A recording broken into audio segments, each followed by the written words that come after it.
portes à celui qui tient le Dieu vainqueur.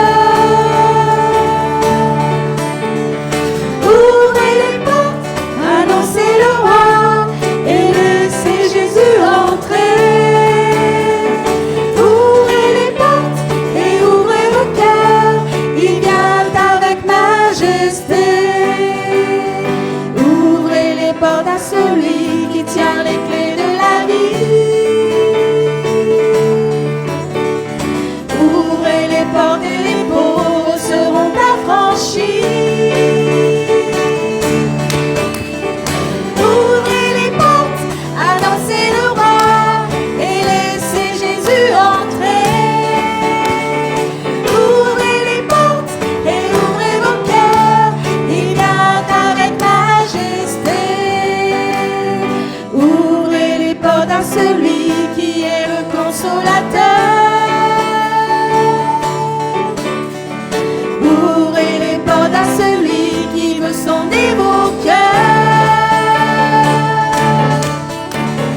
Ouvrez les portes, annoncez le roi et laissez Jésus entrer. Ouvrez les portes et ouvrez vos cœurs, il vient avec majesté. Ouvrez les portes au Seigneur et ressaisissez vos bannières. Aplanissez vos sentiers et enlevez les pierres. Ouvrez les portes, annoncez le roi et laissez Jésus entrer. Ouvrez les portes et ouvrez vos cœurs, il vient avec majesté. Il vient avec majesté.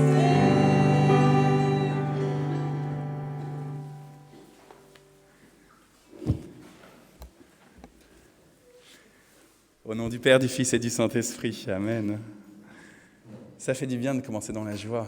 Ça fait du bien de commencer à nouveau un dimanche et de commencer une semaine comme ça, dans la joie, avec un beau chant qui nous rappelle qu'on est capable d'ouvrir les portes de nos vies au Seigneur.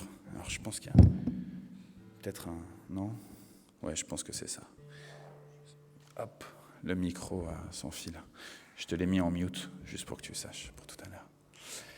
Ça fait du bien de se dire, oui, Seigneur, on veut t'accueillir ce matin dans nos maisons, dans notre temple, ici, de Mantes, mais aussi dans les maisons de nos cœurs. Parce que oui, tu y as toute ta place. On veut proclamer que tu es notre invité. Et même, finalement, vous savez, c'est ce fameux mot « hôte », où l'hôte, c'est à la fois celui qui invite, mais aussi celui qui est invité. Et Seigneur, on veut proclamer que tu es l'hôte de notre maison, de la maison de notre cœur, de notre temple. Que tu puisses y être le bienvenu, parce que finalement, c'est toi-même, en réalité, qui nous y invite. Notre Dieu est merveilleux. Si on l'invite, il vient. Si on lui dit « prends place », il prend la place. Si on lui dit « parle-nous, Seigneur », il nous parle. Notre Dieu est merveilleux parce qu'il attend que nous lui laissions justement l'opportunité de venir. Il n'est pas un Dieu lointain. Il est un Dieu qui veut se faire proche de chacune de ses créatures. C'est merveilleux, ça. C'est merveilleux parce que cette semaine, dans les enfants, ils ont parlé à la maison de la mythologie grecque. Et les dieux de la mythologie, c'est des dieux lointains. C'est des dieux qui ont fait quelque chose une fois et qui après, ils s'amusent entre eux ou alors ils se querellent entre eux. Mais nous, on a un Dieu qui vient au plus proche de nos vies, par Jésus. Et ce matin, à nouveau, c'est par Jésus, c'est à travers l'Esprit Saint que nous voulons louer le Dieu qu'on appelle Père. Alors je vous propose d'écouter un psaume, un psaume que je vais vous lire, le psaume numéro 19, et puis après on va à nouveau chanter. Le ciel raconte la gloire de Dieu. Toutes les étoiles annoncent ce que Dieu a fait. Chaque jour raconte au jour suivant, chaque nuit le fait connaître à la nuit suivante qui est Dieu. Ce n'est pas un discours, il n'y a pas de parole, aucun son ne se fait entendre, mais leur message du jour et de la nuit parcourt toute la terre. Ce message se répand jusqu'au bout du monde. Là-haut, Dieu a planté une tente pour le soleil. Le matin, celui-ci est comme un jeune marié, le soleil, comme un jeune marié qui sort de sa maison. Il s'élance comme un champion heureux de courir sur la route. Il se lève à un bout du ciel et il se termine à l'autre bout. Et rien n'échappe à sa chaleur. La loi du Seigneur, elle est parfaite. Elle redonne la vie. Les ordres du Seigneur sont clairs. Il donne la sagesse aux ignorants. Les exigences, c'est un mot compliqué, les exigences, en tout cas dans ma bouche, les exigences du Seigneur sont justes. Elles rendent le cœur joyeux. Les commandements du Seigneur donnent la lumière, ils permettent de voir clair. Le respect du Seigneur est une chose très belle, elle reste sans cesse valable. Et les décisions du Seigneur sont vraies, elles sont toujours justes. Elles sont plus précieuses que l'or, que beaucoup d'or pur. Elles sont plus délicieuses que le miel le plus doux. Ainsi, tes décisions m'avertissent, moi, ton serviteur. Si je les garde, j'aurai une belle récompense. Qui peut connaître ses erreurs ? Pardonne-moi les fautes que je ne vois pas, éloigne de moi des orgueilleux, qu'il n'ait aucune influence sur moi. Et ainsi, je serai sans défaut et on ne pourra pas m'accuser de fautes graves. Qu'elles te fassent plaisir, les paroles de ma bouche et les pensées de mon cœur.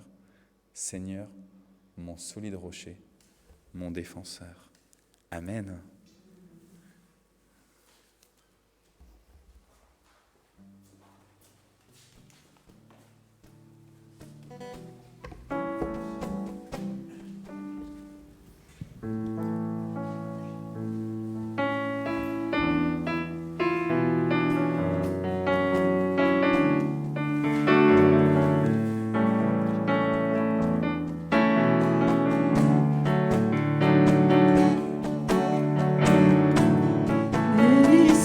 Ton nom, là où tu donnes l'abondance et déverses ta bienveillance, béni soit ton nom. Et béni soit ton nom, quand ma vie traverse un désert, quand je marche en terre inconnue, béni soit ton nom. Font naître en moi des chants de louange, et même au cœur de la nuit, Seigneur, je redirai, béni soit le nom du Seigneur, béni soit ton nom, béni soit le nom du Seigneur, béni soit ton nom.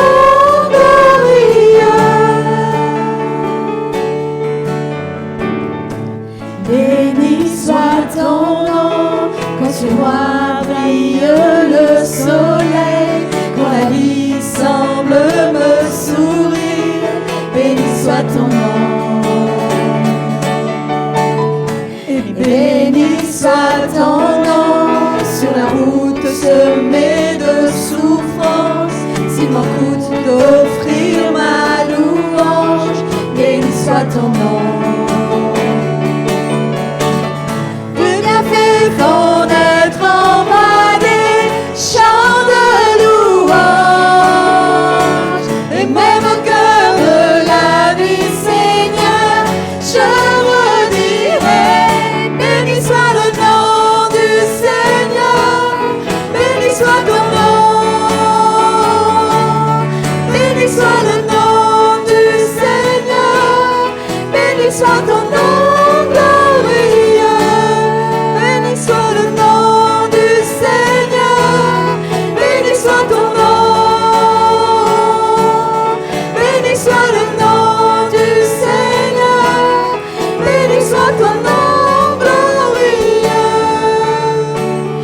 tout, et tu reprends.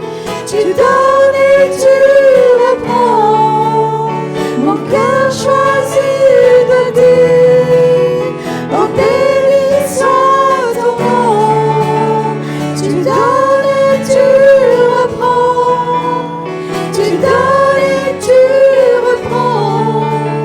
Mon cœur choisit de dire, oh béni soit ton nom. Béni soit le nom du Seigneur. Béni soit ton nom. Béni soit le nom du Seigneur. Béni soit ton nom glorieux. Béni soit le nom du Seigneur. Béni soit ton nom. Béni soit le nom du Seigneur. Béni soit ton nom glorieux.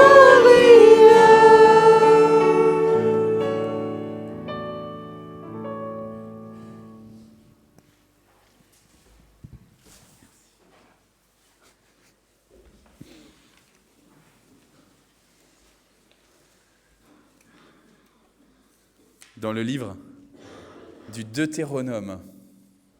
Alors je m'excuse, juste avant de lire le livre du Deutéronome, j'ai envie de vous saluer tous les uns les autres, comme je l'ai fait pour l'accueil, mais j'ai envie de saluer tout particulièrement notre sœur Tilane qui a été opérée il y a 2 mois, et tu ne pouvais pas revenir au temple parce que physiquement tu ne pouvais pas conduire, et là je te vois, d'un seul coup, tu vois, je lève les yeux, je te vois, sois la bienvenue de retour parmi nous, Tilane, et ça fait du bien de savoir que du coup tu peux reprendre le volant ou c'est ton chéri qui t'a déposé. C'est toi qui as conduit. Gloire à Dieu, gloire à Dieu, gloire à Dieu. Tout à l'heure, on viendra sur les actions de grâce. Mais voilà, déjà, je me permets une action de grâce. Dans le livre du Deutéronome, au chapitre 8, c'est Moïse qui parle. « Obéissez avec soin à tous les commandements que je vous donne aujourd'hui. Alors, vous vivrez et alors vous deviendrez nombreux. Et alors, vous pourrez posséder le pays que le Seigneur a promis à vos ancêtres. Souvenez-vous de tout le chemin que le Seigneur, votre Dieu, vous a fait parcourir pendant 40 années dans le désert. Il vous a fait connaître des difficultés pour voir ce que vous valiez. Il voulait savoir ainsi ce que vous aviez dans le cœur. Et si vous vouliez respecter ces commandements, oui ou non. Il vous a donc fait connaître des difficultés. Il vous a fait souffrir la faim. Et ensuite, il vous a donné la manne à manger. Et vous et vos ancêtres, vous ne connaissiez pas cette nourriture. Vous ne connaissiez pas ce que c'était que cette manne. Et de cette façon, le Seigneur vous a montré une chose, le pain ne suffit pas à faire vivre l'homme. Celui-ci a besoin de toutes les paroles qui sortent de la bouche de Dieu. Vos vêtements ne se sont pas usés. Vos pieds n'ont pas enflé pendant les 40 années dans le désert. Comprenez donc bien ceci, le Seigneur votre Dieu veut vous éduquer, comme un père qui éduque son fils. Gardez les commandements du Seigneur votre Dieu. Vivez comme il veut, respectez-le. Moïse dit, maintenant le Seigneur votre Dieu va vous faire entrer dans un bon pays. C'est un pays où il y a beaucoup de torrents, il y a beaucoup de sources. L'eau qui sort des profondeurs de la terre coule dans la plaine et dans la montagne. C'est un pays où pousse le blé, où pousse l'orge, où poussent les vignes, où poussent les figuiers, où poussent les grenadiers. C'est un pays où il y a beaucoup d'huile d'olive. C'est un pays où il y a beaucoup de miel. Là-bas, vous ne manquerez pas de pain. Vous ne serez privés de rien. Dans ce pays, les pierres contiennent du fer et vous pourrez tirer du cuivre de ces montagnes. Vous mangerez autant que vous voudrez et vous remercierez le Seigneur pour le bon pays qu'il vous aura donné. Sœurs et frères, je vous propose de prier après avoir entendu ces paroles de Moïse, parce que nous reconnaissons que nous ne rendons pas forcément grâce au Seigneur.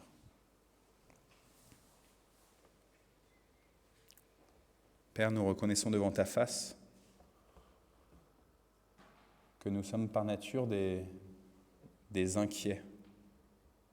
Nous sommes inquiets pour nous-mêmes, inquiets pour ce que nous allons manger aujourd'hui ou demain, de quoi nous allons nous habiller, nous vêtir.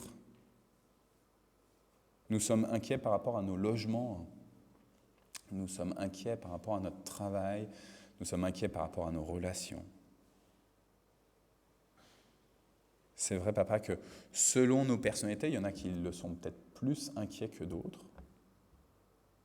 Et pourtant, Père, nous reconnaissons, oui, que notre nature même de pécheur fait que nous nous inquiétons, nous nous soucions trop et de notre présent et de notre avenir. Nous reconnaissons, papa, que nous ne nous laissons pas conduire de manière presque aveugle par toi. Oui, nous sommes des enfants rebelles et nos pensées et nos actions et nos paroles témoignent de ce comportement d'enfant rebelle. Tu donnes en abondance, en surabondance même, et pourtant, nous faisons comme si tout ne dépendait que de nous-mêmes. Père, nous te demandons pardon. Oui, nous reconnaissons devant toi combien cette inclinaison n'est pas juste par rapport à qui tu es et ce que tu fais. Nous reconnaissons, oui, que cette tendance, Seigneur, vient créer du trouble dans notre relation avec toi, Papa.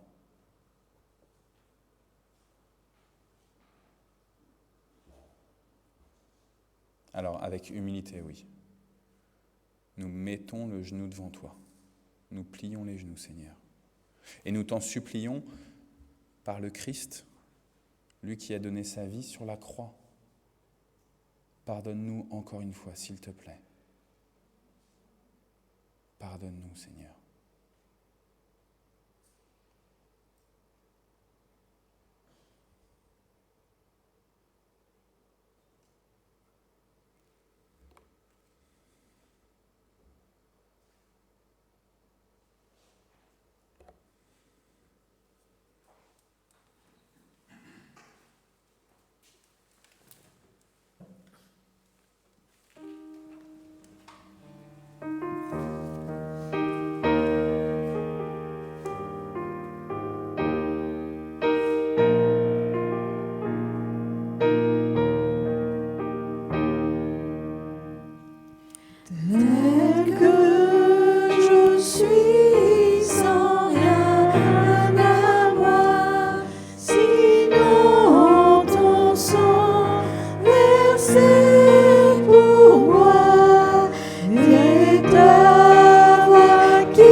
Après son baptême, Jésus est conduit par l'Esprit de Dieu dans le désert, afin que l'esprit du mal le tente.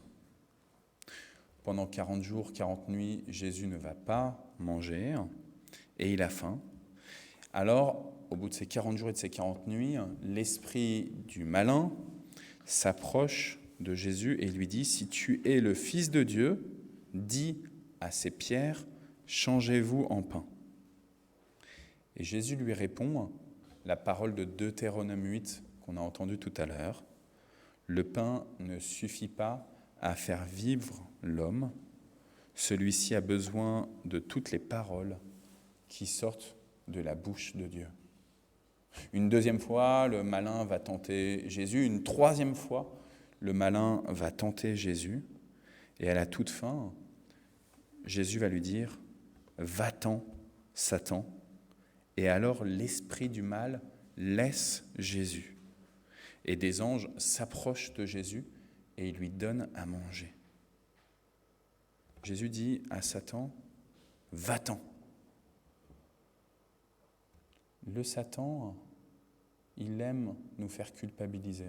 Et tout à l'heure, on était dans le temps de repentance, de contrition, de reconnaissance de nos manquements, de notre manque de confiance par rapport à la loi de Dieu. Et c'est vrai qu'on est tellement pécheurs. Mais le malin, il veut nous laisser dans cet état de pécheur et dans ce fait qu'on plie le genou de manière répétée et qu'on reste dans cet état et qu'on culpabilise de se dire « Ah, je suis pécheur, ah, je suis pécheur, ah, je suis pécheur ». Mais Jésus, en disant à Satan, au moment de sa propre tentation, en disant « Va-t'en, Satan », il dira plus tard « Arrière de moi, Satan aussi ». En prenant autorité de cette manière-là, il nous montre qu'il est le Dieu qui est capable d'éloigner l'esprit de division, l'esprit qui nous culpabilise et qui nous laisse dans la pénombre. Jésus est la lumière de la vie. Que cette lumière vienne briller dans les ténèbres de vos existences et que vous puissiez maintenant sentir que Dieu vous pardonne, même si ça fait 1000 fois, 10 000 fois que vous lui demandez pardon. Dieu, par Jésus-Christ, et uniquement par Jésus-Christ, vous pardonne et chasse cet esprit du malin. Amen.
sera toujours à moi.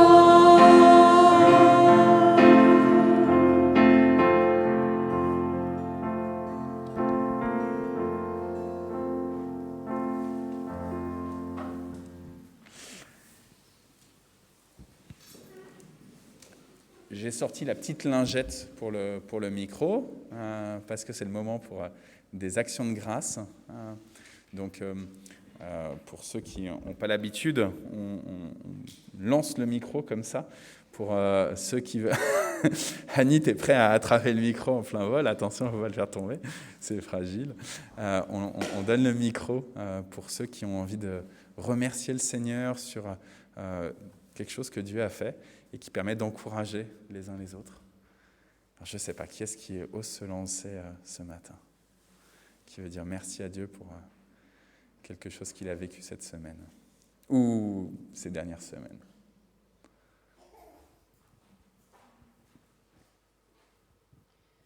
Alors, vraiment, ma grande reconnaissance va à l'Éternel parce qu'il y a tellement de bénédictions dans ma vie et que tout ce que je vois autour de moi est l'occasion de me rendre compte de la grandeur de la création. Mais récemment, quand je me suis rendu compte que justement quand on chante « Béni soit ton nom », les noms de l'Éternel sont tellement variés parce qu'il y a des moments où le nom de l'Éternel, c'est l'amour. Quand je parle d'amour, je parle d'amour universel, de cette chose qui vibre tout autour de nous, dans la création. Il y a des moments où le nom de l'Éternel, c'est pardon, justement, quand on se présente comme pécheur. Il y a des moments où son nom, ça peut être miséricorde, avec cette pitié qu'il peut y avoir vis-à-vis de nos péchés, justement, ou l'amour que l'Esprit Saint, je veux dire, la miséricorde que l'Esprit Saint peut mettre dans nos cœurs. Il y a des moments où le nom du Seigneur, mais c'est vie, quand on voit le miracle de la vie tout autour de nous, et il y en a des milliers d'autres. Et je me rends de plus en plus souvent compte de la variété des noms de l'Éternel, avec toute ma gratitude. Amen. Alors, est-ce que quelqu'un... Un autre témoignage. Oui. Merci Aurélie. Nous venons d'acheter un appartement et déménager et je voudrais rendre grâce au Seigneur de nous avoir permis de trouver ce logement et de l'acquérir. Et il nous a accompagnés déjà précédemment sur ce sujet-là dans notre vie. Et oui, il veille sur nous comme ça a été proclamé tout à l'heure. Et sûrement qu'on s'inquiète trop, en effet. Et voilà, il a pourvu. Béni soit son nom. C'est une joie d'avoir les frères et sœurs de Saint-Ger d'être avec nous. Donc merci à la famille Opler qui vient si nombreuse aussi.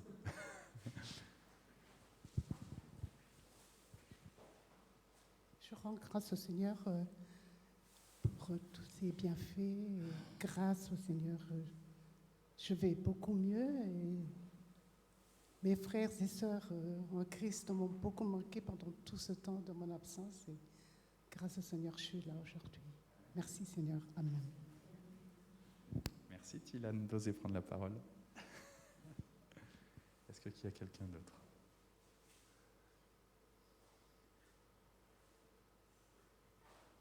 On s'arrête ? Non ? Andrea, tu voulais... Sûr ? Vous savez que des fois, je sais mettre mal à l'aise les gens, donc... Je regarde vers Blandine, ça va, t'inquiète pas, aujourd'hui, je vais pas te forcer à... Il faut des dimanches où il n'y a pas.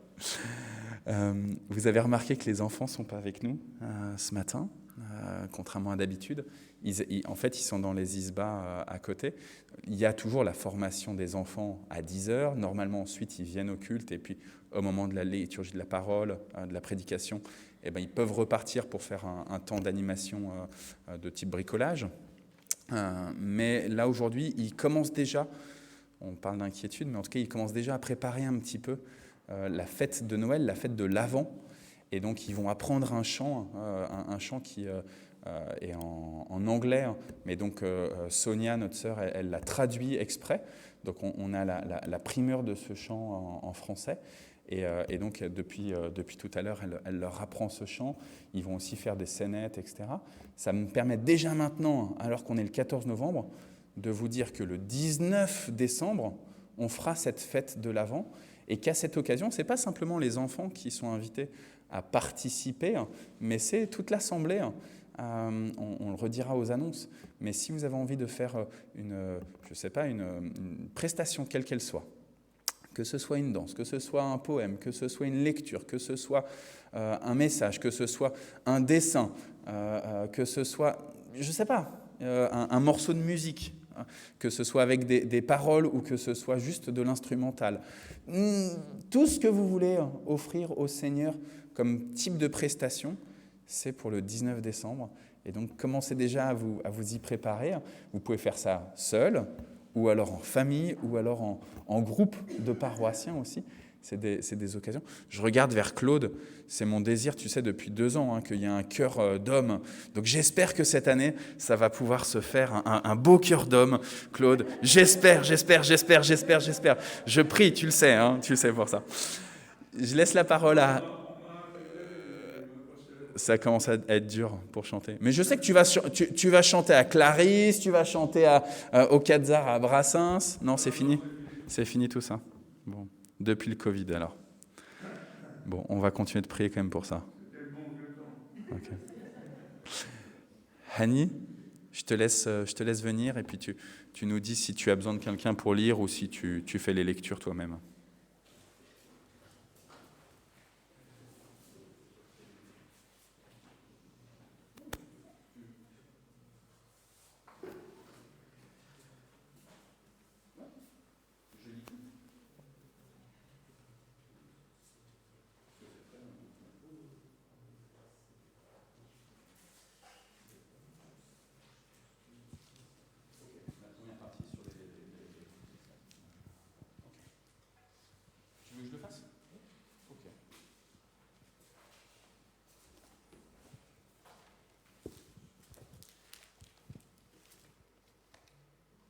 Alors du coup, la première lecture, c'est dans 1 Corinthiens chapitre 12.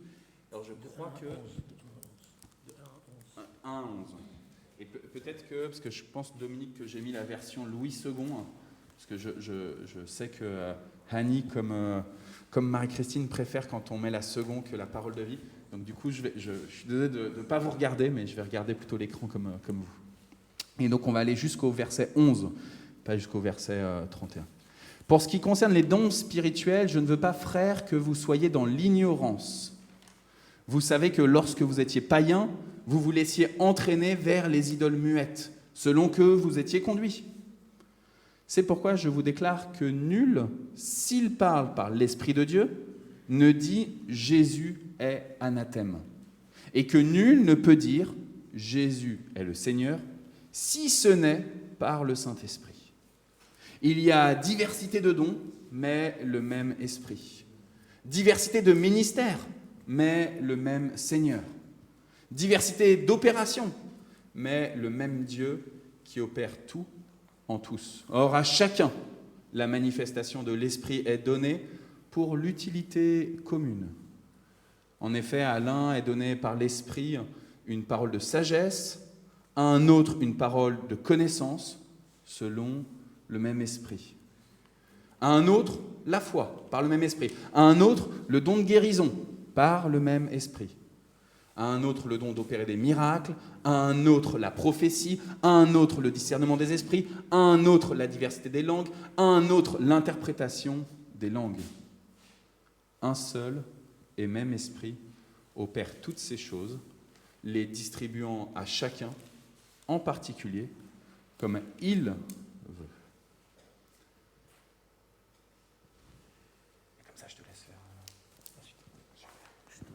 Je te rends ton iPad, parce que moi j'ai l'habitude de faire tomber les choses, tu sais.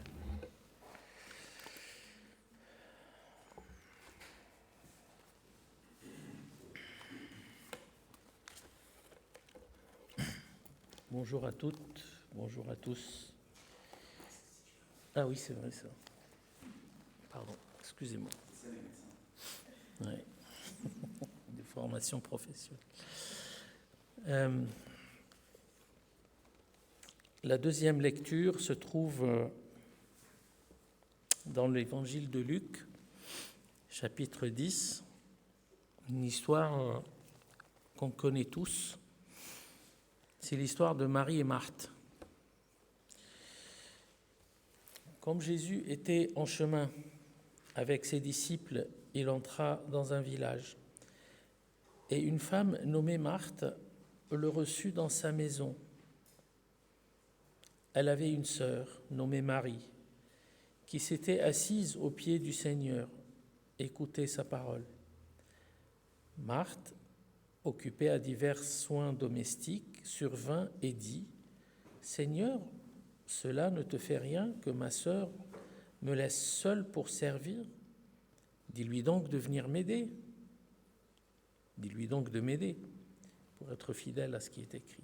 Dis-lui donc de m'aider. » Le Seigneur lui répondit : « Marthe, Marthe. » 2 fois, Marthe, Marthe. Tu t'inquiètes et tu t'agites pour beaucoup de choses. Une seule chose est nécessaire. Marie a choisi la bonne part qui ne lui sera point ôtée. On va prendre un tout petit moment de prière devant la parole lue, et après ça, je vous invite à me joindre dans cette méditation sur ces trésors qu'on a lus. Seigneur notre Dieu, nous sommes conscients et nous avons toute confiance que toi seul es l'origine de tout don suprême, de toute bonté. Tu éclaircis les voies, tu donnes la vue, tu donnes aussi l'ouïe, tu donnes la compréhension, tu donnes à œuvrer. Oui, Seigneur, on vient devant toi pour accepter, pour prendre. Oui, Seigneur, aujourd'hui est un moment privilégié et tu nous as permis d'être là devant toi. Au nom de Jésus, on te demande vraiment de nous faire profiter de ce moment à tes pieds. Amen. Et je vais me permettre de lire encore une histoire qui se trouve dans le livre des rois. Elle est un peu, pour certains, elle sera connue, mais pour un bon nombre, elle est moins connue. C'est en fait une histoire qui arrive en Samarie.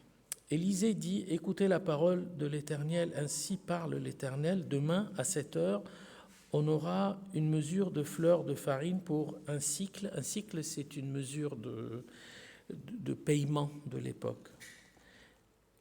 Ça s'appelle shekel. Shekel, ce qu'utilisent aujourd'hui en Israël en termes de monnaie, le shekel.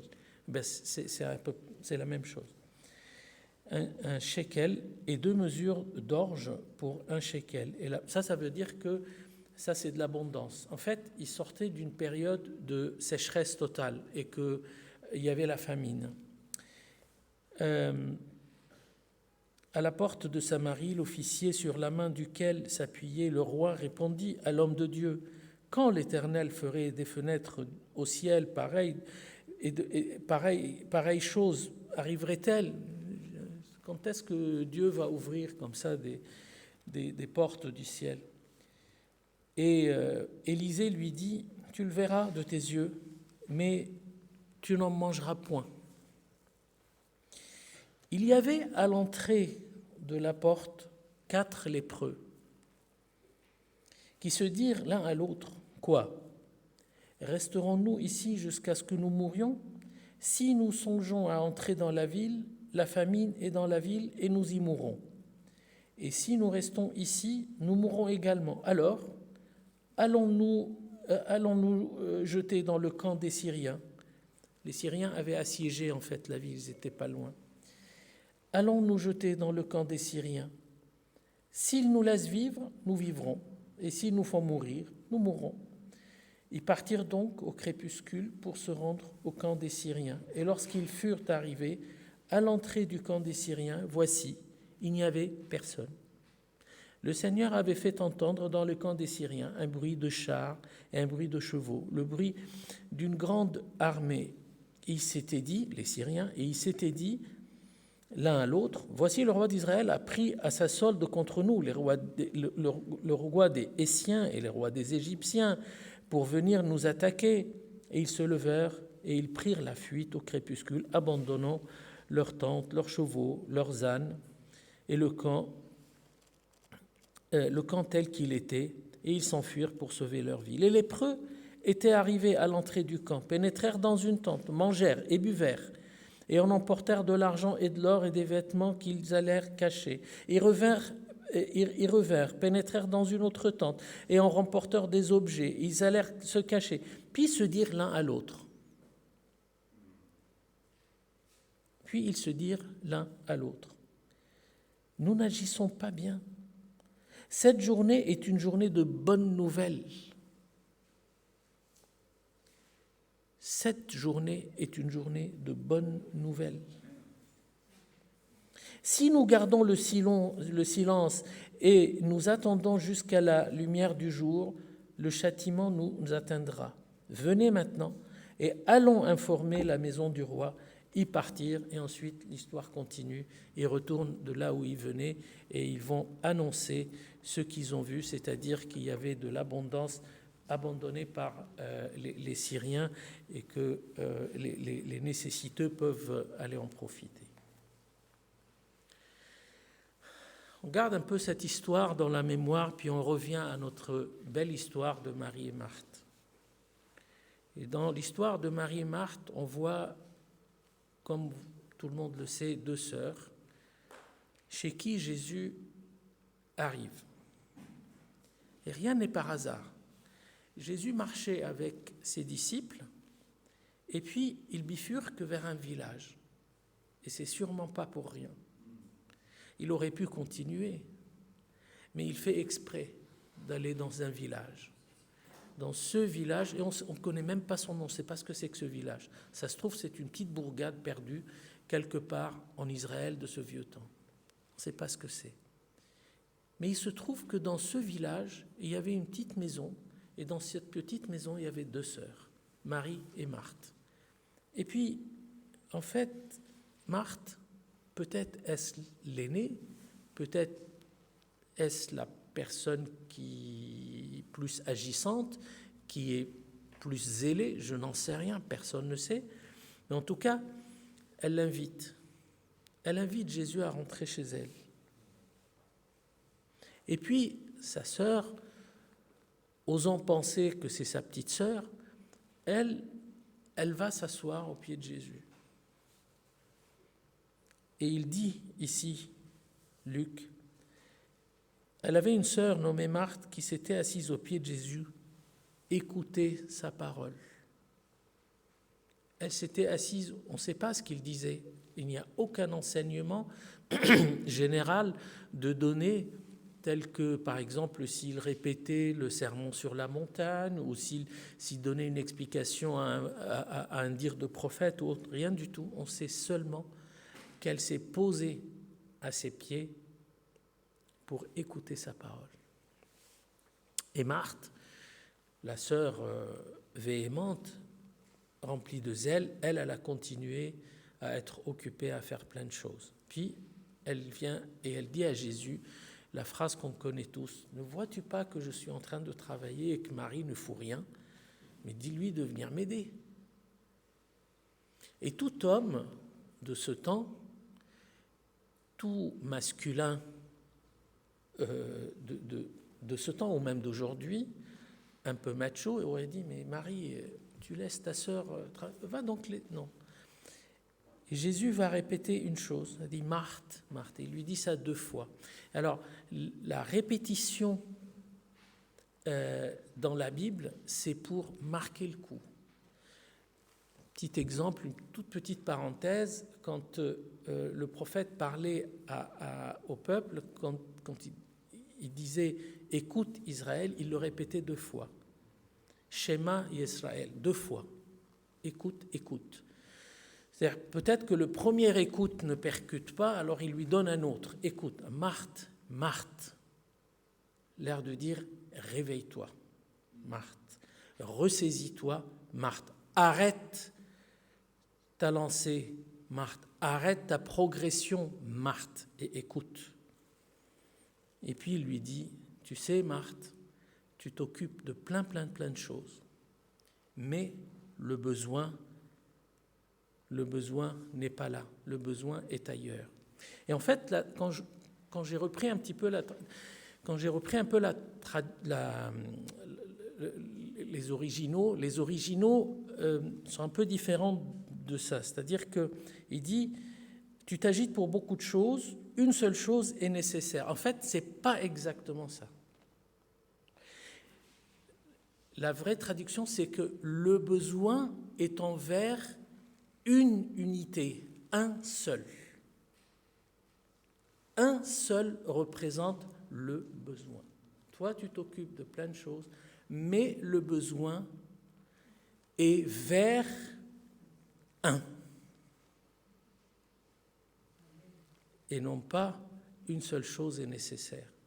C'est un qui est le vrai besoin. Ensuite, il reprend en disant « Marie a choisi la bonne part ». Alors, ça m'interpelle un peu, cette bonne part, parce que la part, dans les écrits anciens, elle est confondue entre 2 choses. Soit une part qui me revient, c'est-à-dire que, voilà, un héritage, par exemple, c'est une part.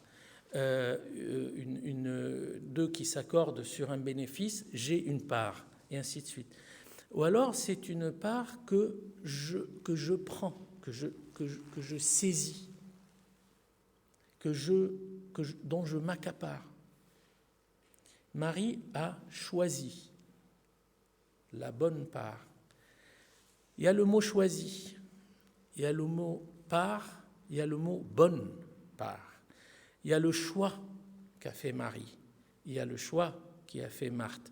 Et la question, à travers ce récit que Arnaud m'a proposé à peu près 15 jours pour... c'était pas du tout ça, mais il m'a dit, vas-y, regarde ça. En fait, c'est tellement plein de choses. En fait, voilà, Marie a choisi la bonne part. Et la question vraiment qui se pose ici, qui suis-je vis-à-vis du Christ? Est-ce que je suis Marie ou je suis Marthe? Qui on est face au Christ, à Jésus? Est-ce que je suis vraiment dans le choix de Marie ou je suis dans le choix de Marthe? Marthe n'a rien fait de mal. Rien. Elle n'était pas en train de commettre un péché affreux, mais loin de ça. Elle était en train de peut-être préparer un bon repas. Elle était peut-être qu'elle était en train de nettoyer je ne sais pas moi, le salon, si salon existe, enfin quelque chose de vraiment magnifique, pour que Jésus puisse s'asseoir confortablement. Elle n'a rien fait de mal. Sauf que le besoin n'est pas là, il est là. Qui suis-je ce matin? Qui suis-je aujourd'hui? Qui suis-je dans ma vie? Est-ce que je suis un Marthe ou est-ce que je suis une Marie? Ensuite, il finit en disant « la bonne part qui ne lui sera point ôtée ». Et il n'y a pas un mot par hasard que dit Jésus. Elle a choisi, elle a fait le bon choix, Marie, de prendre la bonne part c'est-à-dire de s'asseoir aux pieds de celui dont on a besoin et le seul dont on a besoin. Et c'est cette part qui ne peut pas être ôtée. Ailleurs, Jésus avait dit aux gens, dont ses disciples, en disant, vous savez, méfiez-vous de vous faire des trésors sur la terre. Et on souligne beaucoup ces paroles-là, elles sont connues. Méfiez-vous de vous faire des trésors terrestres, là où se trouve la rouille et les vers de terre, et ainsi de suite. Mais faites-vous des trésors plutôt célestes. Reconnaissez et dirigez-vous dans la bonne direction. On relève dans cette histoire, vous allez me dire quel rapport avec l'histoire des lépreux, et on va vite voir. On relève dans cette histoire le fait, la valeur du temps, la valeur du moment, la valeur de profiter pleinement d'un moment. Jésus est arrivé dans cette maison et Marie prend le choix de s'asseoir avec toute humilité à ses pieds, écoutez. Elle profite de ce moment. Elle utilise le temps à bon escient au lieu de le perdre à faire autre chose. Profite du moment et rapproche-toi du Christ. Tout comme les lépreux, je ne sais pas si on a remarqué, les 4 lépreux, ils sont lépreux, c'est-à-dire ils sont rejetés, ils sont synonymes de péché, ils sont synonymes de saleté, ils sont synonymes de plein de choses. En rentrant dans les détails, il y en a beaucoup. Mais ce sont 4 lépreux, ils étaient à l'extérieur de la ville, ils vont dans les camps des Syriens, et ensuite, ils mangent, ils se rassemblent. Puis ils disent la chose suivante, mais ce qu'on fait là n'est pas bon. On est en train de manger, d'en profiter, et on ne dit rien aux autres qui sont affamés. Si on attend, je ne sais pas si tout le monde a remarqué ça, si on attend la levée du jour, ça veut dire qu'il parlait la nuit. Bon, la nuit, c'est fait pour dormir. Et Dieu sait si, dans ces temps anciens, on ne se baladait pas la nuit, parce qu'il y avait des bêtes sauvages, parce qu'il y avait des voleurs, ainsi de suite. Mais peu importe, mais eux, ils disent, si on attend le lendemain, il nous arrive un malheur. Ils ne voulaient pas attendre jusqu'au lendemain et ils retournent annoncer. Ils profitent du moment. Ils ne perdent pas. Elle, Marie, n'a pas perdu ce bon moment. C'est maintenant qu'il faut se mettre au pied du Christ. La deuxième chose, c'est ce choix de Marie de regarder dans la bonne direction. Regarder dans la bonne direction et faire le bon choix. Marthe, occupée à faire de bonnes choses, a perdu ce qu'on appelle, nous, en Occident, on a perdu le nord. En fait, elle n'a juste pas fait attention à ce qu'elle faisait et elle a regardé dans la mauvaise direction. Et Marie, regardant dans la bonne direction, elle a pris une part qui ne peut pas lui être ôtée. C'est-à-dire, c'est ça la bonne part qui va rester pour Marie. C'est ça qui va perdurer, le fait de prendre tout ce qui sort de la bouche du Christ. Jésus lui-même a dit « Venez à moi, vous tous qui êtes fatigués, vous tous qui êtes éprouvés ». Et récemment, en pianotant sur l'ordinateur, je reçois un petit dessin, je ne sais pas qui l'a fait, un petit dessin, je n'ai pas su le copier, vu mes connaissances en informatique. Mais vous pouvez le trouver, je crois, facilement. C'est vraiment un très beau dessin un petit garçon, et l'intitulé, c'est « Sans Jésus, avec Jésus ». Et sans Jésus, un petit garçon éprouvé, avec les yeux fermés, en portant un objet comme ça, plus grand que lui. Et l'autre, c'est avec Jésus. En fait, c'est le même garçon, avec le même poids sur le dos, sauf qu'il est porté par Jésus. Et du coup, la grimace disparaît. En disant cela, dans Matthieu 11, « Venez à moi, vous tous qui êtes fatigués, éprouvés », et je vous donne le repos. Il y a plusieurs sens à vous donner le repos, mais des fois, on arrive avec notre fardeau et on n'a pas assez d'humilité pour laisser le fardeau. On le reprend. Mais ce n'est pas comme ça que ça se passe. C'est pas comme ça que ça se passe.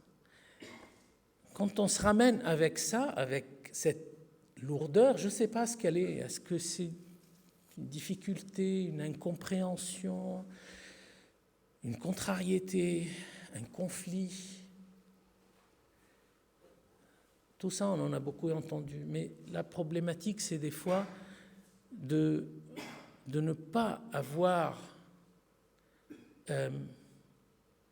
l'humilité, encore une fois, de dire, voilà, j'ai ce problème, je ne trouve pas la solution, je n'en trouve pas, j'ai beau chercher, mais au lieu de le laisser, on le reprend avec nous, et bien ça ne change rien, parce que le problème va continuer à nous ronger, parce que le fardeau va continuer à être lourd, et parce qu'il est lourd, il peut nous mener dans une mauvaise direction.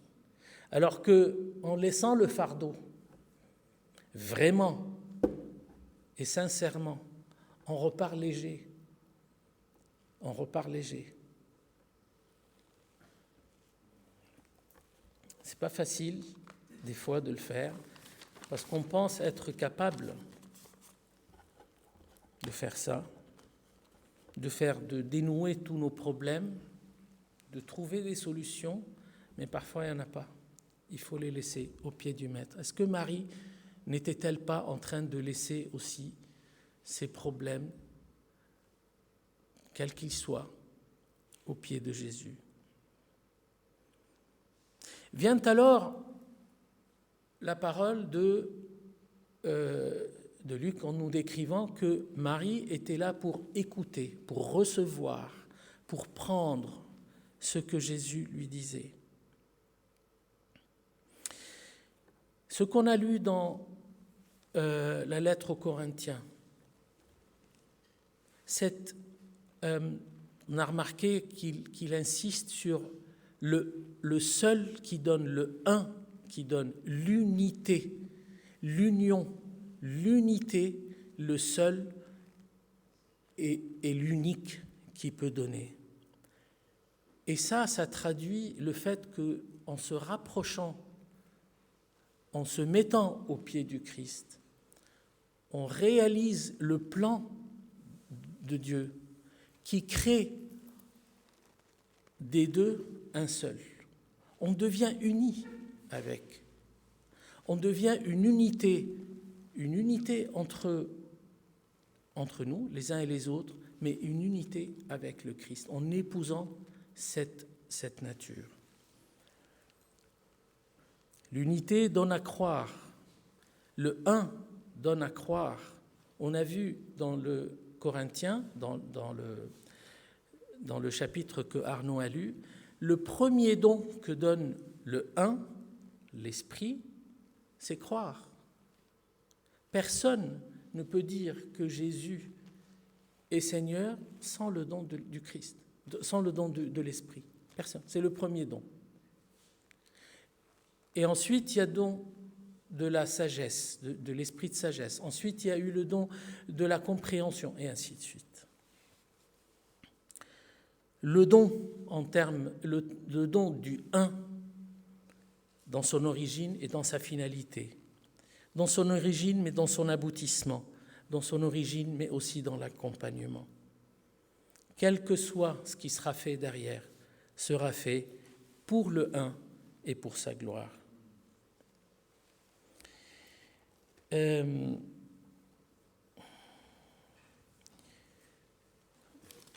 n'aurai pas vraiment beaucoup de temps devant moi parce que il est déjà midi.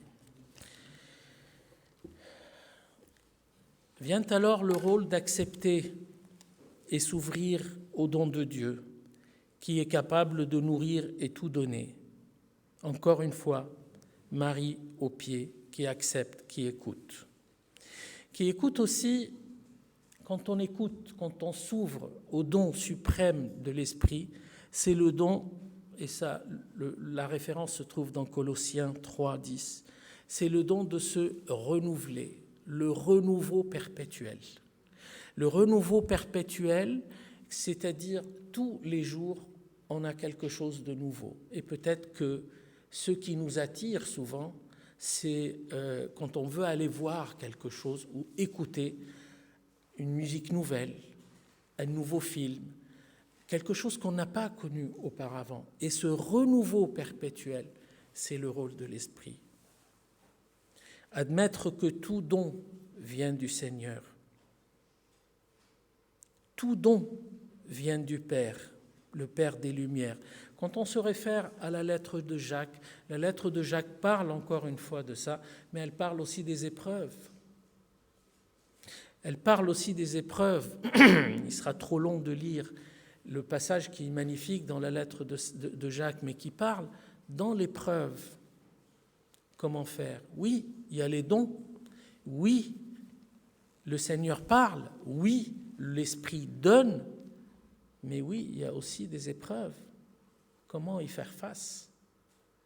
Et le même Jacques va écrire en disant celui qui n'a pas assez de compréhension, de sagesse, qu'il demande. Et il comprendra pourquoi il y a telle ou telle chose qui arrive. Mais qu'il demande sans doute, mais sans le doute. Mais il utilise un mot à l'origine qui n'est pas doute, qui est plutôt... j'arrive pas à trouver un autre, le synonyme. C'est doute en remise en cause. C'est pas comment Sceptique. Voilà. Qui demande sans scepticisme. Oui, merci.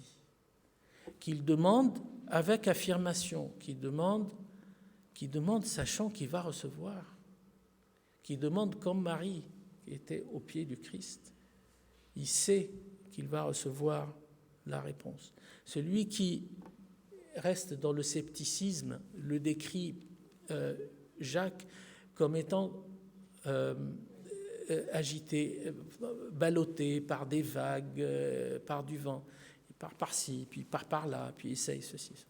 Celui qui reste ancré, c'est celui qui est unidirectionnel. Ça ne bouge pas. C'est pour ça que le Christ l'a dit plus tôt.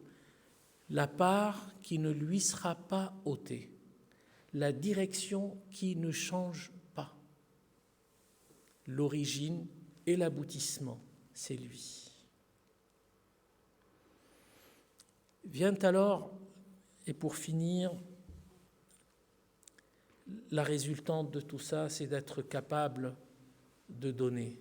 Et c'était, à l'origine, c'était le sujet qui me trottait un peu. Et c'est... Non, du tout, au contraire. Non, c'est vraiment... Et en fait, c'est un verset qui se trouve dans Actes 20, 35, et qui n'existe pas dans les évangiles. Je vais vous dire, le Acte 20, il dit, tel que l'a dit le Seigneur Jésus, il est plus heureux de donner que de recevoir. J'ai cherché partout, je ne l'ai pas trouvé. Il n'existe pas. C'est une des choses que Jésus a dit, mais qui n'a pas été écrite dans les évangiles et qui a été répétée par la suite dans le livre des Actes. Alors, je ne suis pas là pour dire, écoutez, il y a l'entraide qui a besoin, il y a les travaux qui ont... Pas du tout. Le don est avant tout un don de soi. Le don est avant tout un don de sa propre personne. J'avais eu une discussion une fois avec un ami, enfin des amis, et puis on parlait de Nicodème. Vous connaissez l'histoire de Nicodème. Et l'histoire de Nicodème, c'est que Jésus lui dit il faut naître de nouveau. Et ensuite, c'est engagé une discussion. On a fait le parallèle avec le jeune homme riche à qui Jésus lui a dit « Donne tout et viens me suivre ». Et puis, le parallèle entre les deux nous a menés dans une discussion un peu rigolote. Puis, je disais à Nicodème, Jésus n'a jamais dit « donne tout ce que tu as » ou « laisse tout ce que tu as ». Quand on regarde, quand Nicodème parle à Jésus, et Jésus lui dit « mais comment peut-on naître de nouveau ?» Et Jésus lui dit « mais tu peux naître de nouveau, c'est-à-dire tu peux être une nouvelle personne, et ainsi de suite. » Et puis, mon ami, là, il me disait, oui, il lui a dit, regarde, il a dit, tu laisses tout ce que tu as. Je dis, non, il ne lui a pas dit ça, du tout. Il lui a dit, laisse tout ce que tu es, non pas tout ce que tu as. Et c'est peut-être le plus difficile, de laisser tout ce qu'on est, plutôt que de donner tout ce qu'on a. Le don, c'est avant tout le don de soi. Le don de soi pour transmettre un message. Donner aussi le don de soi au Christ, à Dieu, mais donner aussi du matériel, ça oui, ça va de soi, en tout temps. On a parlé tout à l'heure des temps difficiles, oui, il y a des temps difficiles, mais il faut continuer aussi le fait de se rapprocher, d'être en union avec le Christ, nous permet aussi d'être en permanence dans cette dynamique de se donner au Christ, quel que soit le moment et quelle que soit la situation. On devient alors comme un arbre qui est planté à côté des fleuves. Il y a dans le psaume 1 cette image, l'arbre qui est planté à côté du fleuve, qui ne perd jamais sa verdure et qui donne tout le temps des fruits, tout le temps. Le fruit de l'arbre n'est pas pour lui. Le fruit de l'arbre, c'est pour les autres. Les feuilles des arbres, c'est pour faire de l'ombre. C'est les oiseaux qui en profitent en premier. Ce sont les gens qui viennent s'abriter qui en profitent le premier. Le don, c'est le don de soi.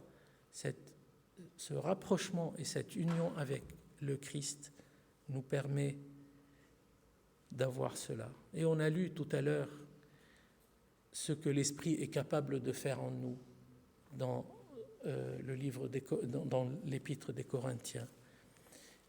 Vous me permettez juste une minute pour que je le retrouve, qu'on le lise.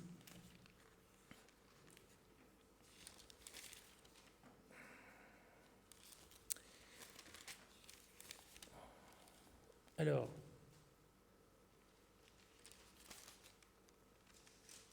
pour ce qui concerne les dons spirituels, je ne veux pas, frères, que vous soyez dans l'ignorance.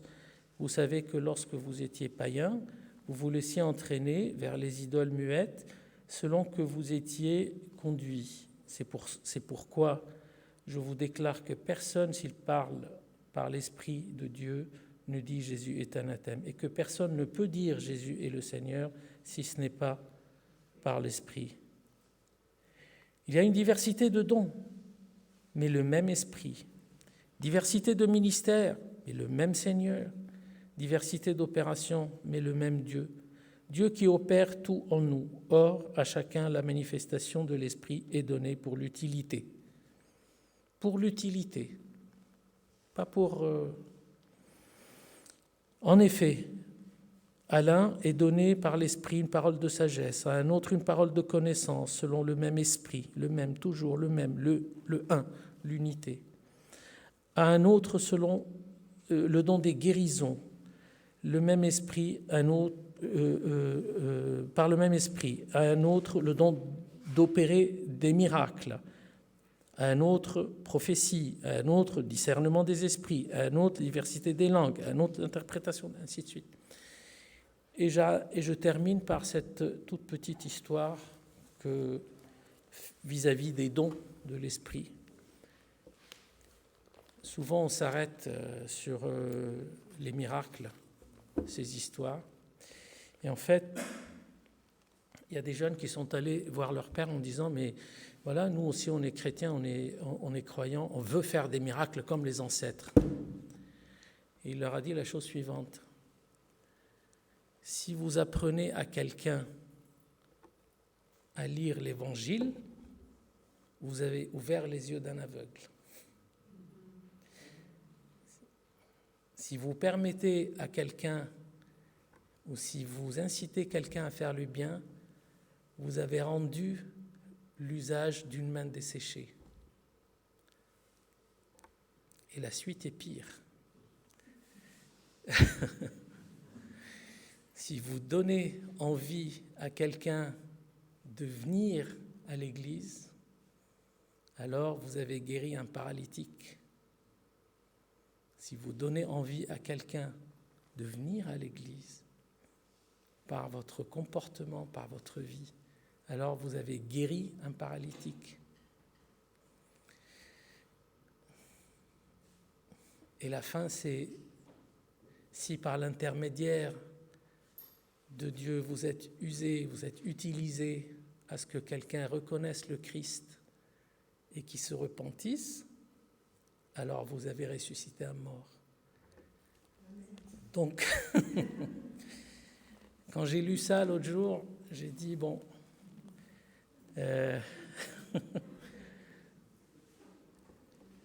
Amen. Merci.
Puisque par l'Esprit du Seigneur, personne ne peut dire, s'il est rempli de l'Esprit, que Jésus soit anathème, mais que par l'Esprit du Seigneur, uniquement, on peut dire Jésus-Christ est Seigneur.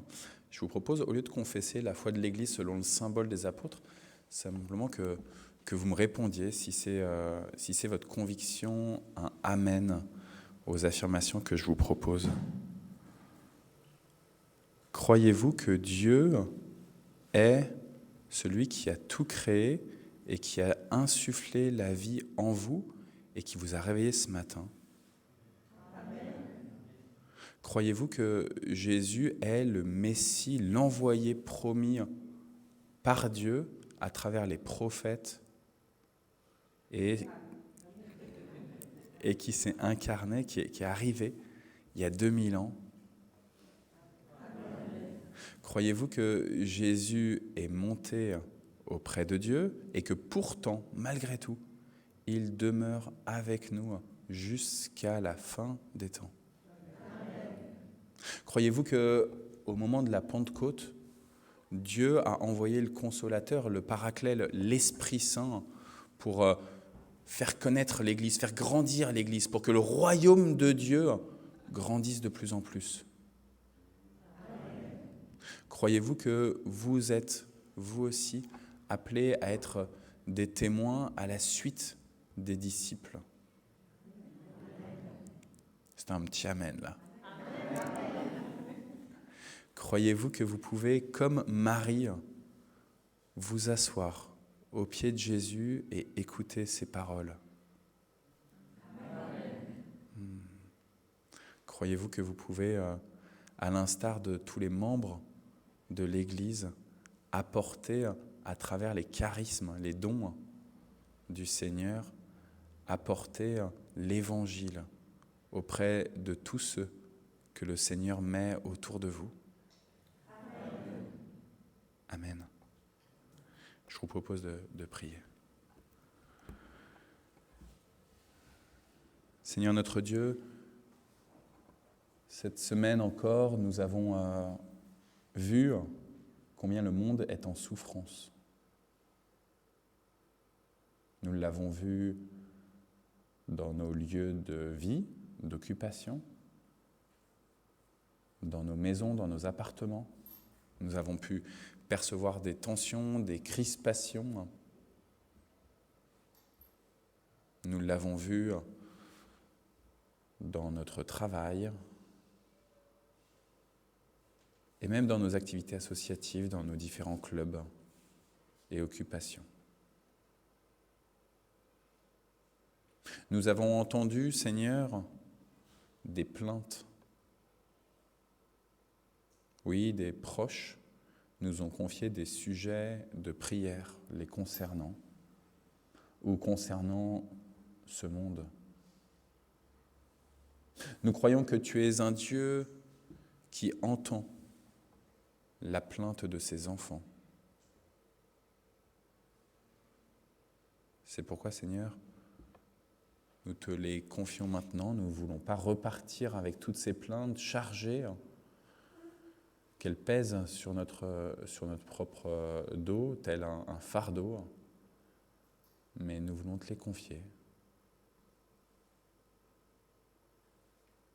Viens déposer ta paix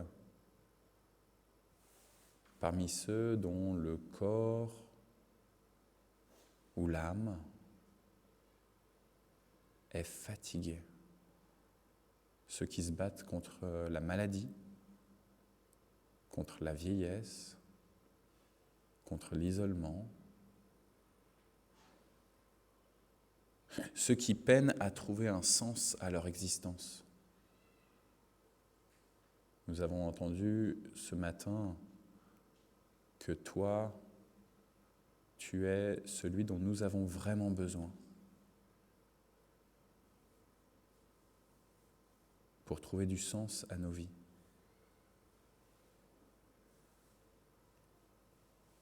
Alors Seigneur, manifeste-toi s'il te plaît.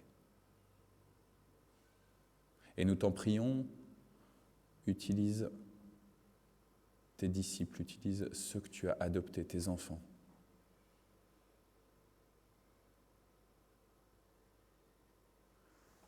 Utilise-nous pour donner du sens à l'existence de ceux que nous croisons.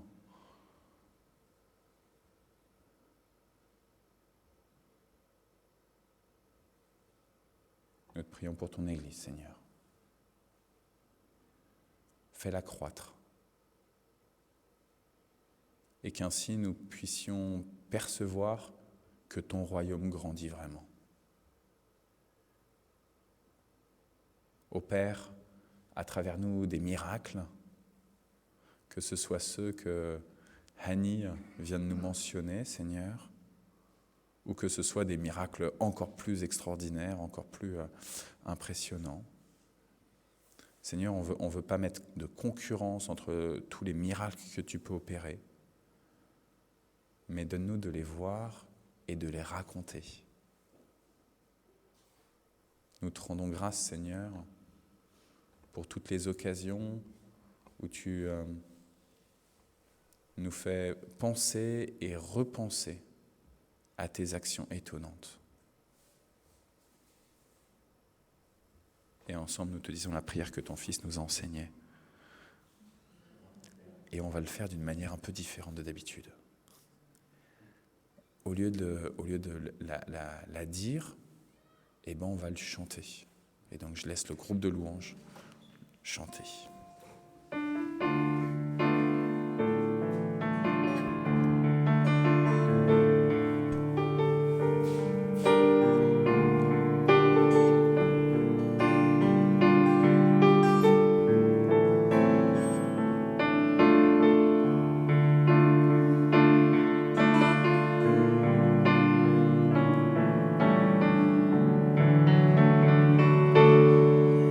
Que l'Esprit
invite à vous asseoir.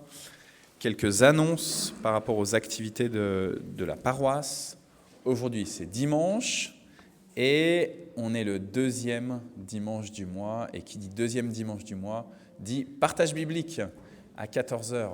Marie-Christine va continuer de nous conduire dans cette lecture du voyage du pèlerin de 14h à 16h. Et dans le même temps, on va avoir une journée un peu particulière pour les enfants. Donc tout à l'heure, Aurélie, merci d'avoir pris la parole au moment des actions de grâce. On a des enfants de Saint-Germain-en-Laye et de Cergy qui vont venir ici au temple là. Donc ils sont dans leur temple là ce matin et ils vont venir pour pique-niquer avec nous et ensuite avoir quelques activités dans le même temps que le partage biblique. Donc ça veut dire que, par exemple, Rodolphe et Aurélie, vous pouvez rester pour le partage biblique pendant que vos enfants, ils vont pouvoir avoir leur propre programme et ça, c'est chouette. Donc ça, c'est pour aujourd'hui. Ceux qui veulent rester déjeuner, l'idée, c'est de faire un repas un peu tiré des sacs. Ceux qui veulent rester pour le partage biblique, vous pouvez vous approcher de Marie-Christine et de Claude à la fin du culte. C'est peut-être plus simple. Demain, lundi, je regarde vers Samuel. On a une réunion de l'entraide pour le projet Maraude qu'on a initié l'année dernière, pour l'hiver dernier. Et donc là, Samuel, tu veux un peu voir comment est-ce qu'on s'organise, c'est ça ? Oui, c'est ça. Ouais. Donc, et c'est... Alors c'est ici à 20h30. 20h30, donc ici au temple. Pour ceux qui ne peuvent pas se joindre. Ok, donc par Zoom ou en présence. Et donc l'idée, c'est de voir quand est-ce qu'on s'y met, quel rythme, etc., quelle formule exactement. On a fait plein de tests un peu l'année dernière, et donc voilà. Donc voilà, n'hésitez pas si vous avez envie, que vous avez un peu de disponibilité, vous dites, moi c'est vrai que c'est un public, je ne sais pas trop comment faire, venez, ça ne vous engage à rien, vous voyez avec cette équipe de lundi à 20h30. Mardi, on a le groupe de prière à 14h. Ici, au temple ou par Zoom, on fait les deux. Et à 21h, c'est le conseil presbytéral qui a aussi sa réunion de prière comme chaque mardi soir. On n'a pas eu de culte du jeudi parce qu'il y a eu les vacances scolaires. On n'a pas eu de culte du jeudi dernier parce que c'était le 11 novembre et qu'on a eu la réunion de retraite du conseil presbytéral qui était un super moment. Mais donc jeudi prochain, on recommence nos cultes du jeudi à 10h pendant à peu près, normalement je dis toujours, Germaine, je dis toujours 3/4 d'heure, mais en réalité souvent c'est 1 heure. Et puis après le culte, on partage un moment d'agape, voilà, le culte et ensuite un repas. Le repas, il est plutôt vers midi. Souvent, il y a une petite heure comme ça de battement après le culte. Le week-end prochain, c'est le synode de notre église. Le synode, pour chaque église locale, il y a 2 personnes qui se retrouvent avec 2 personnes de chaque église locale pour un rassemblement régional. Donc on appelle ça le synode régional.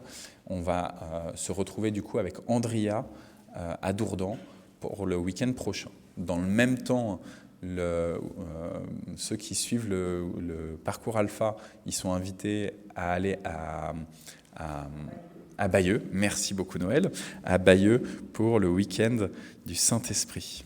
Et dimanche, le culte avec, comme tous les dimanches, à chaque fois la formation des enfants à 10h, le culte à 10h45 normalement, et donc le groupe de louanges vient à 10h pour répéter, pour qu'on soit tous prêts à 10h45.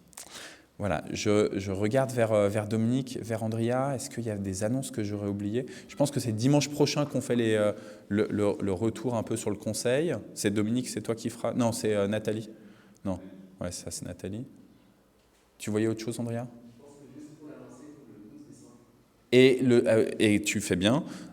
Je vous ai parlé du 19 décembre, la fête avec les enfants, avec toutes les prestations possibles aussi, etc., qui est un culte un peu particulier. Mais le dimanche juste avant, le 12 décembre, on va avoir un invité comme prédicateur extérieur, à savoir le pasteur qui est président de notre région réformée, le pasteur Samuel Amedro. Donc il va venir donner la prédication.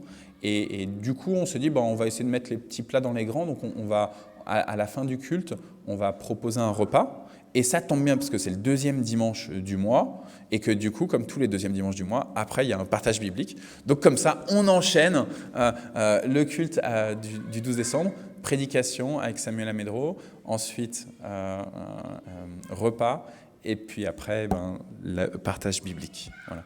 Tu voyais autre chose ou pas? Le partage biblique? Peut-être 14h30 s'il y a un peu de retard dans le moment du café. Ceux qui ont eu la joie ce matin d'aller boire un café, on a eu un don anonyme d'une nouvelle cafetière.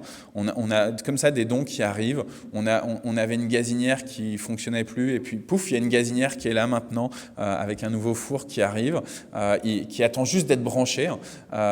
Et puis on a une nouvelle machine à café. On a. Gloire à Dieu pour toutes les offrandes. Et justement, c'est aussi le moment maintenant des offrandes. Donc, si vous souhaitez participer. Et juste avant le moment des offrandes, je regarde vers Andrea. C'est aussi en ce moment le moment pour s'inscrire, si vous n'êtes pas inscrit, comme membre de l'association cultuelle. Donc, si vous voulez, vous pouvez venir au culte tous les dimanches, il n'y a pas de problème. Si vous voulez faire une étape supplémentaire en disant, voilà, moi, ça me tient à cœur cette église, j'ai envie vraiment de m'y engager, j'ai envie de participer à la vie matérielle, financière, de prière, à participer à l'organisation aussi en termes de vision avec les assemblées générales, etc. Vous pouvez voir notre président de conseil presbytéral, il a des feuilles jaunes de formulaire. On doit toujours faire au dernier trimestre de l'année la révision de cette liste. Donc c'est le moment de vous inscrire. Voilà. Et donc c'est aussi les offrandes. Je ne sais pas si... merci Françoise, c'était un amour. Peut-être qu'il... Ouais, je ne sais pas s'il faut... Ouais. Merci Blandine. Ça change quand il n'y a pas les enfants. On est tout perdu.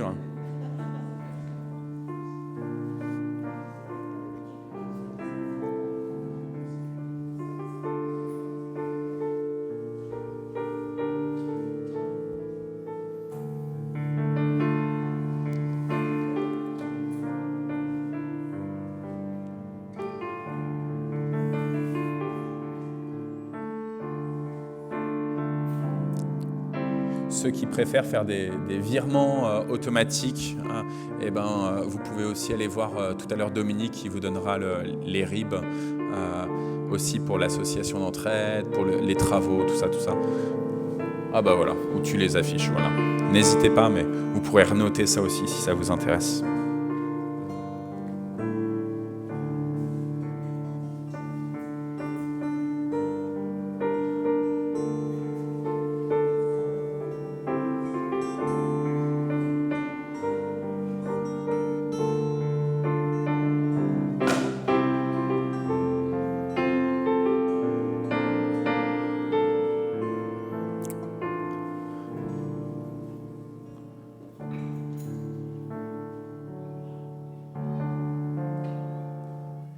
Seigneur, tu nous as relevés. Et c'est avec un cœur reconnaissant que nous venons te déposer ces offrandes. Permets que nous en usions conformément à ta volonté pour faire grandir ton royaume ici-bas, dans le Montois et peut-être même au-delà.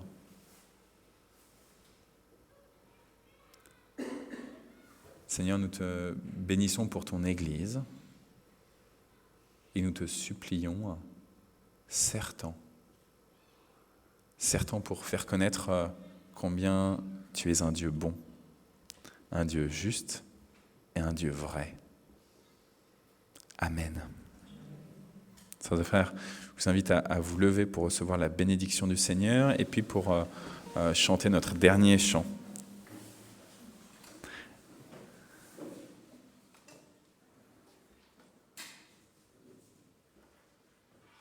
Sœurs et frères, soyez vous aussi modélisés par cet exemple de Marie. Que vous aussi, Jésus puisse dire, il, elle, a choisi la bonne part, celle qui ne lui sera pas ôtée. Oui, sœurs et frères, que cette bonne part, elle vienne au plus profond de vos cœurs maintenant, et qu'elle y dépose la grâce, la joie et la paix. Vous êtes bénis par celui qui est notre Père, par son Fils Jésus-Christ, à travers l'Esprit Saint. Amen.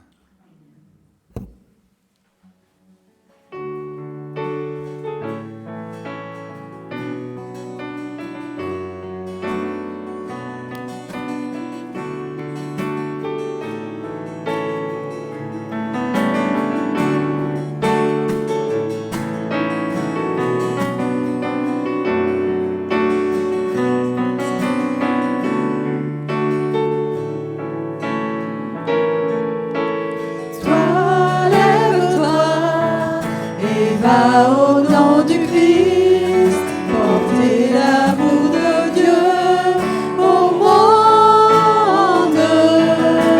Toi, lève-toi et va au nom du Christ, portez l'amour de Dieu au monde. Comment les hommes croiront-ils ceux qui n'ont pas connu?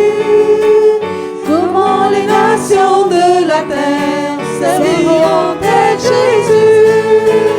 Toi, lève-toi et va au nom du Christ, porter l'amour de Dieu au monde. Toi, lève-toi et va au nom du Christ, porter l'amour de Dieu au monde. Comment les pauvres et démunis seront-ils rassasiés? Les prisonniers, les réfugiés seront-ils consolés? Toi, lève-toi et va au nom du Christ, porter l'amour de Dieu au monde. Toi, lève-toi et va au nom du Christ, porter l'amour de Dieu au monde.